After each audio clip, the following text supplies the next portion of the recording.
सत्य गुरुवे नमः। गुप्त ज्ञान जाने बिना नहीं होवे उद्धार, सत्यानंद कथन वेदों का कहे पुकार पुकार। गुप्त ज्ञान के जाने बिना उद्धार नहीं होगा, भवसागर पार नहीं होगा। हमारे वेद शास्त्र, उपनिषद, गीता, रामायण ये सब पुकार पुकार कर कह रहे हैं कि गुप्त ज्ञान जाने बिना नहीं होवे उद्धार, सत्यानंद कथन वेदों का कहें पुकार पुकार। पुकार पुकार के कह रहे हैं हमारे ग्रंथ। अब गुप्त ज्ञान क्या है? गुप्त ज्ञान के बारे में रामायण में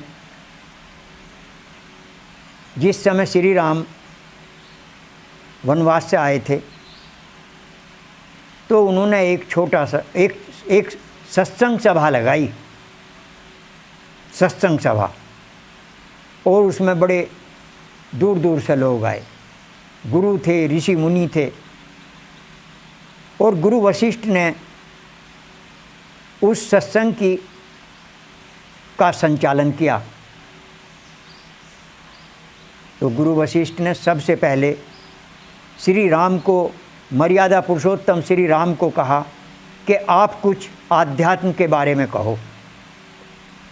श्री राम खड़े हुए। श्री राम ने कहा, और चौपाई ये गोस्वामी जी ने लिखी है रामायण में, औरों कहूँ वे गुप्त मत, सभी कहूँ कर जोर, शंकर भजन बिन नर भक्ति ना पावे मोर।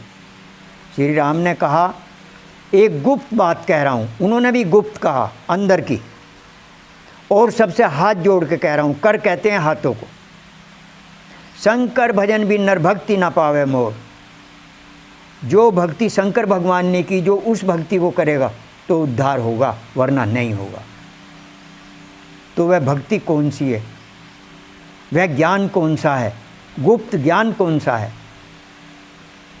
श्री कृष्ण जी महाराज ने भी कहा गीता में, राज विद्या राज गुह्यम। राज विद्या सबसे बड़ी विद्या, सबसे बड़ी पूजा, इससे बड़ी पूजा कोई नहीं है। राज विद्या, राजगुह्यम। राजगुह्यम, गुप्त, गुह्यम कहते हैं गुप्त को, इससे ज़्यादा गुप्त भी कुछ नहीं है। मान लिया कोई नर या नारी कोई दुराचार कर दे